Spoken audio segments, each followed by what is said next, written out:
The weeks leading up to Ruby's wedding were filled with anticipation and excitement. My wife, Trinity, and I were eager to celebrate this momentous occasion, having spared no expense to ensure that Ruby's special day would be nothing short of magical. The wedding planner, a beacon of efficiency, had been our go-to person for all the intricate details. The day arrived when the wedding planner, a middle-aged woman with an air of professionalism, arrived at our home.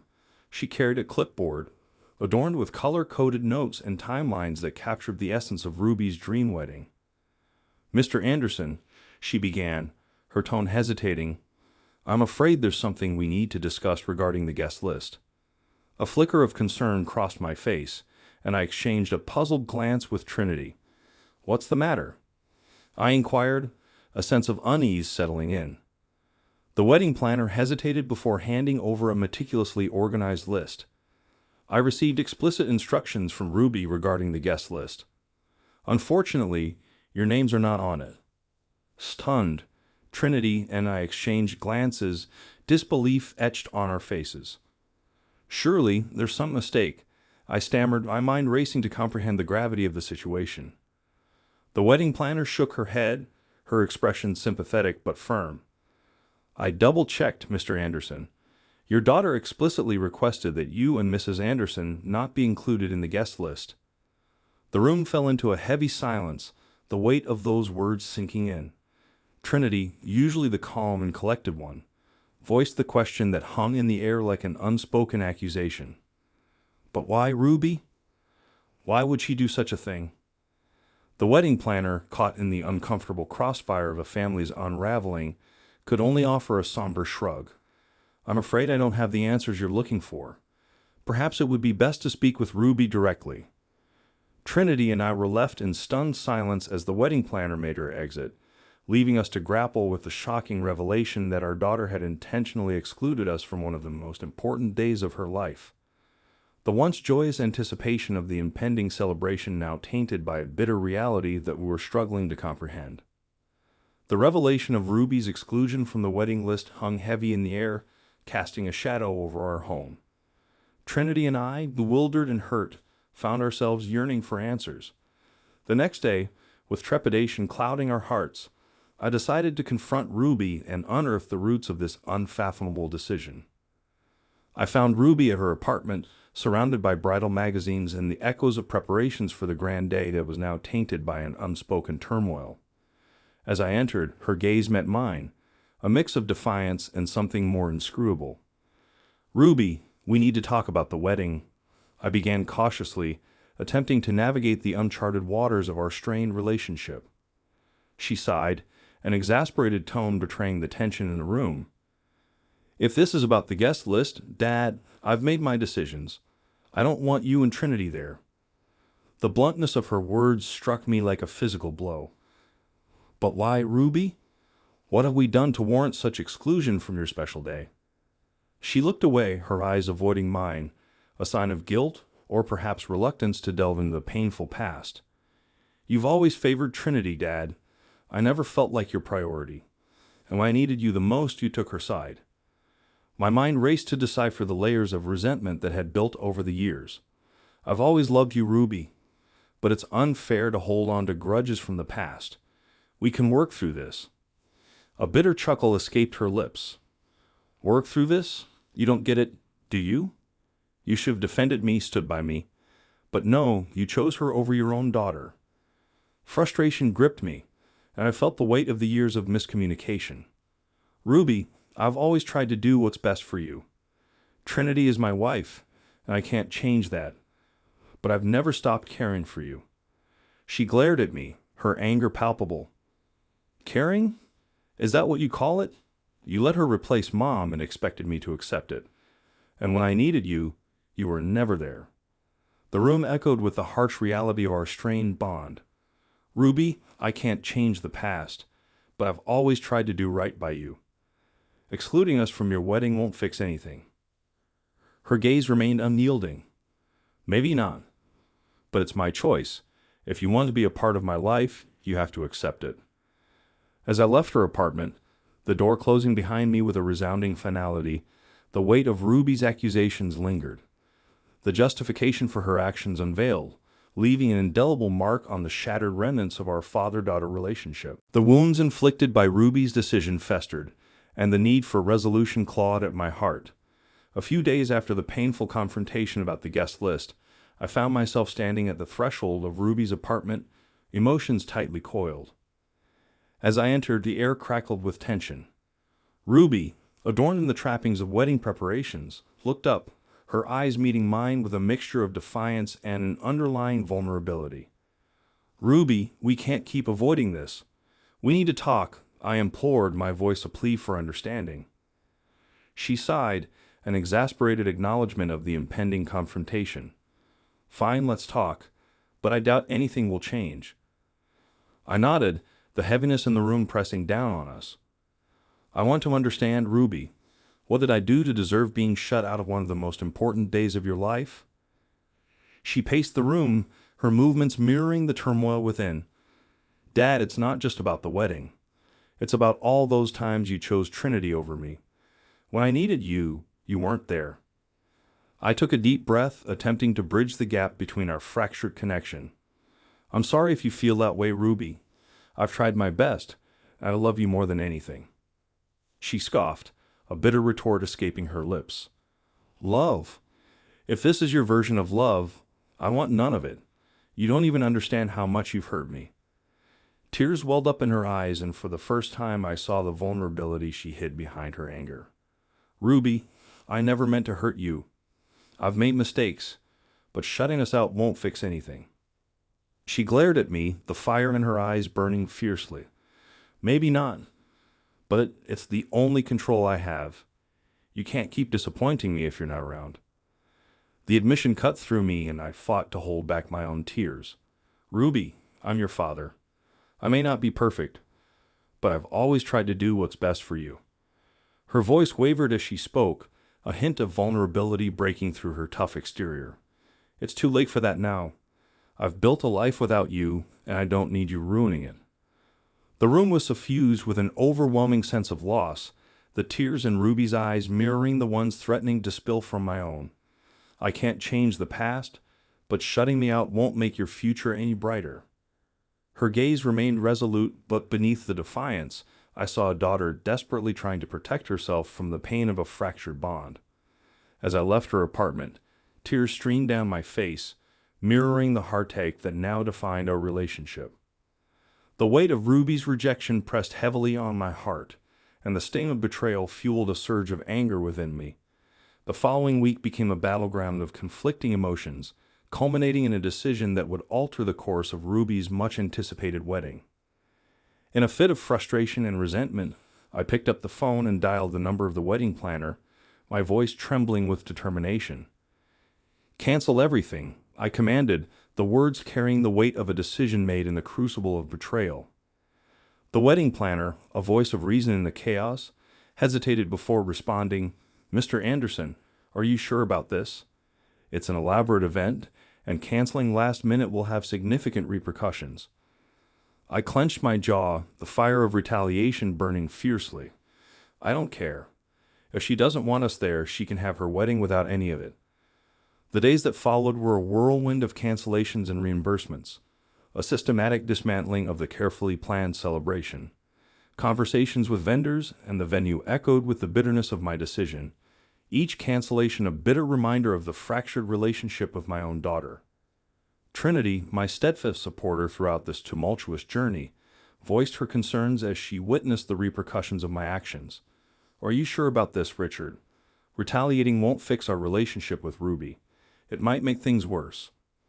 I turned to her, my eyes reflecting the turmoil within. "Trinity, I can't just stand by and watch her celebrate a day she deliberately excluded us from. This is my way of saying she can't dictate the terms of our relationship." The day before the planned wedding arrived, and as the final cancellation was confirmed, a cold sense of satisfaction mingled with the guilt that gnawed at my conscience. The venue, once adorned with the promise of joy, now stood as a testament to the consequences of a daughter's betrayal. As I looked at Trinity, her eyes filled with a mix of concern and empathy, I couldn't shake the internal conflict. I know this might not fix things, but I can't let her think she can hurt us without repercussions. Trinity placed a reassuring hand on my shoulder. "We'll get through this, Richard. Whether Ruby realizes it now or not, she needs her father. Let's hope she comes to her senses before it's too late." The looming void of the canceled wedding hung over us, a stark symbol of the retaliation in the face of betrayal.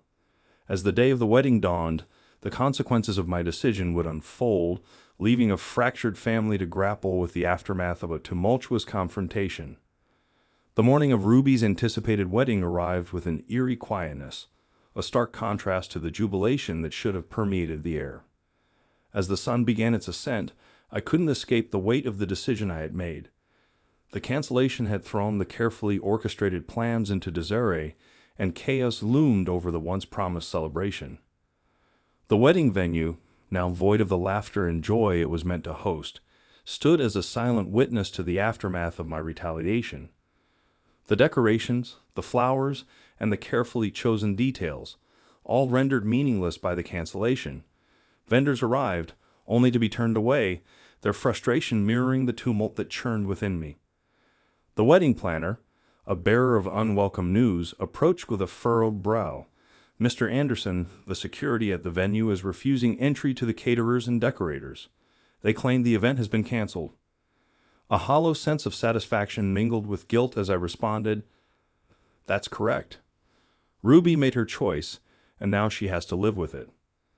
The wedding planner sighed, the weight of the situation evident in her eyes. "This is going to be a logistical nightmare. The security is asking for confirmation, proof of the cancellation." "Give them whatever they need," I replied tersely, my resolve unwavering. As the morning progressed, chaos unfolded at the venue. The security, now aware of the canceled event, faced the challenge of turning away vendors and guests who were unaware of the drastic change in plans. Trinity, a silent observer to the unfolding chaos, voiced her concern. "Richard, are you sure about this? Look at what it's doing. It's not just affecting Ruby. It's affecting everyone involved." I met her gaze, torn between the righteousness of my actions and the consequences unraveling before me. "She can't just shut us out, Trinity. This is her wake-up call." The venue, once filled with anticipation, now resonated with confusion and disappointment. The caterers, decorators, and florists, their livelihoods entwined with the success of this event, were met with rejection. The chaos I had unleashed took on a life of its own, a tempest that threatened to swallow the remnants of a once-promised celebration. As the wedding planner scurried to resolve the logistical nightmare, a sense of unease settled over me. The consequences of my retaliation were not confined to Ruby alone. They rippled through the lives of those who had invested time and effort in creating a day meant to be a celebration of love. Trinity's voice, a steady presence in the chaos, offered a reminder of the human toll.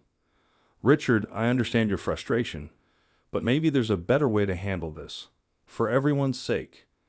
The weight of her words settled on my shoulders, a heavy burden that left me questioning the true cost of my retaliation. The chaos unleashed, a consequence of a daughter's betrayal and a father's retribution, now threatened to consume us all. The day of the canceled wedding descended into a surreal realm of emotional turmoil. Determined to shield myself from the potential onslaught of Ruby's anger, I took preemptive measures.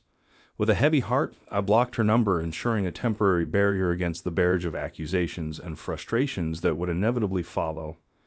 As I sat in the quiet confines of my home, Trinity observed the toll this decision had taken on me. "Richard, do you really think this will help? Blocking her won't make the pain go away." I sighed, the weight of my actions settling heavily upon me. "I just need some space. Trinity, I can't face the wrath of her disappointment right now." Trinity's expression softened with empathy. "But what about the future, Richard? Avoiding her won't solve anything. We need to find a way to mend these bridges."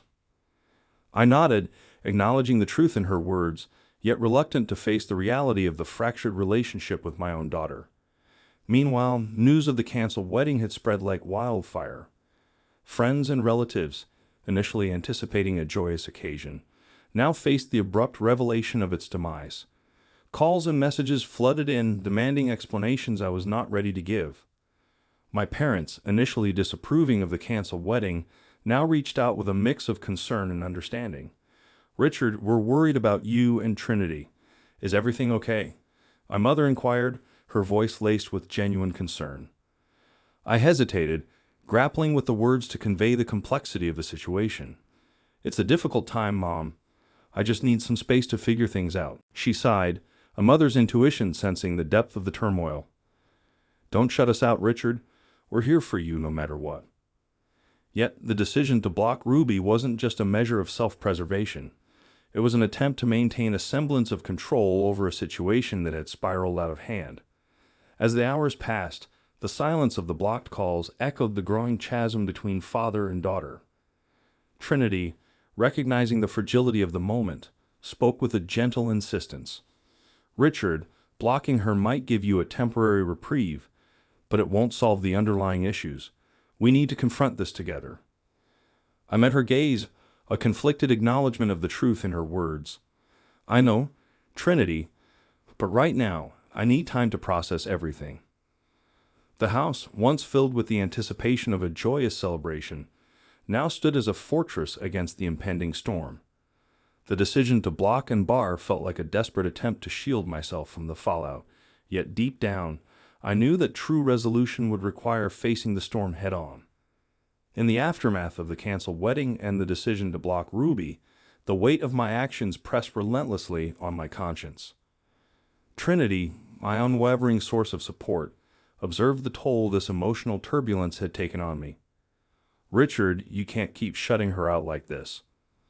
Blocking her won't make the underlying issues disappear, Trinity insisted, her concern etched in the furrow of her brow.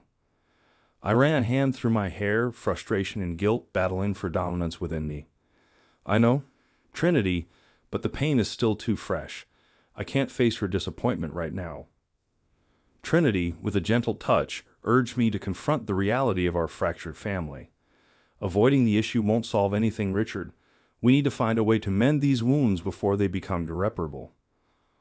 Her words resonated with a truth I was reluctant to embrace. The sense of control I sought through blocking Ruby's calls crumbled in the face of Trinity's insistence on addressing the root of the problem. As the evening unfolded, a knock on the door heralded the arrival of a familiar face. Trinity's sister, Emily. Concern etched her features as she surveyed the somber atmosphere within our home. Trinity told me what happened. Are you okay, Richard? I sighed, the vulnerability of the situation laid bare in Emily's perceptive gaze.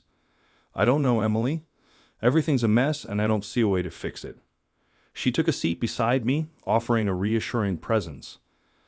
Sometimes the first step is acknowledging that things are broken. Only then can you start to rebuild. Trinity, standing nearby, added her perspective to the conversation.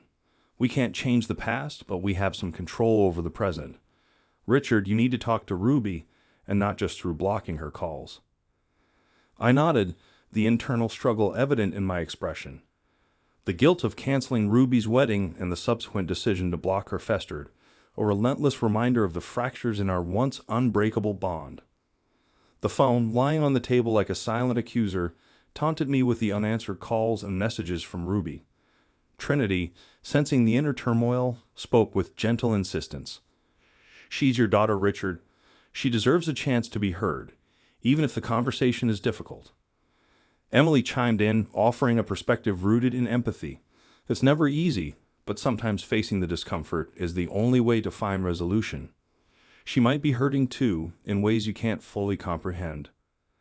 Their words resonated, prompting a reluctant acknowledgement of the truth.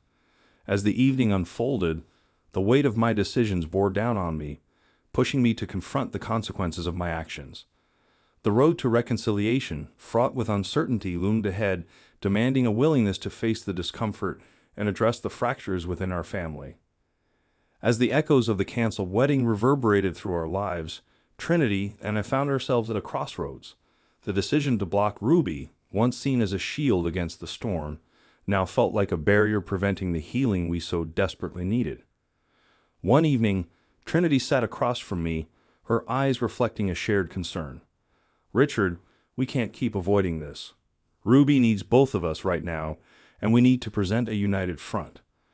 Her words lingered in the air, the weight of parental responsibility settling on my shoulders. The realization that our actions held the power to shape Ruby's perception of family compelled me to reevaluate my approach. I know, Trinity, I just don't want to make things worse. I admitted, the guilt of my previous decisions still lingering. Trinity reached for my hand, her touch a comforting reassurance. We won't make things worse by being there for her. We need to show her that despite our differences, we stand together as parents. The following day, we decided to lift the block on Ruby's number, signaling an attentive step toward open communication.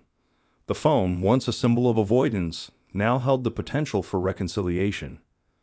When Ruby's call finally came through, Trinity and I sat side by side, ready to face the inevitable storm of emotions. "Dad, why did you block me? What did I do to deserve this?" Ruby's voice carried a mixture of hurt and anger. I took a deep breath, attempting to navigate the delicate terrain of our fractured relationship. "Ruby, we need to talk. Blocking you was a mistake, and I want to understand why you felt the need to exclude us from your wedding." There was a brief pause, tension hanging in the air like a fragile thread. "You don't get it, Dad. You've always favored Trinity, and I needed my wedding to be about me, not about your second family."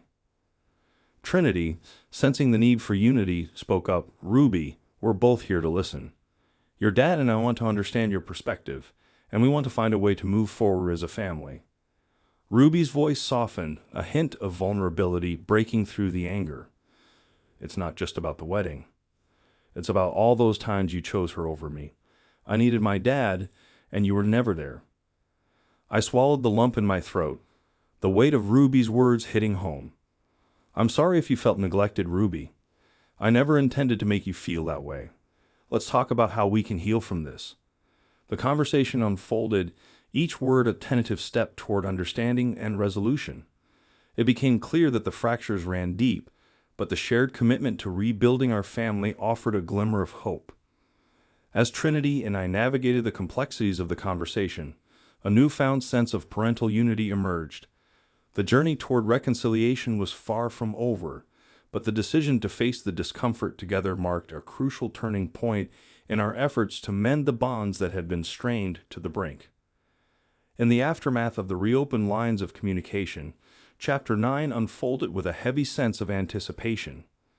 Ruby's voice, a mix of resentment and hurt, echoed through the phone as she poured out the grievances that had festered over the years. "Dad, I can't just forget everything because you unblocked my number. It doesn't erase the years of feeling like I was second best," Ruby expressed, the wounds of the past laid bare.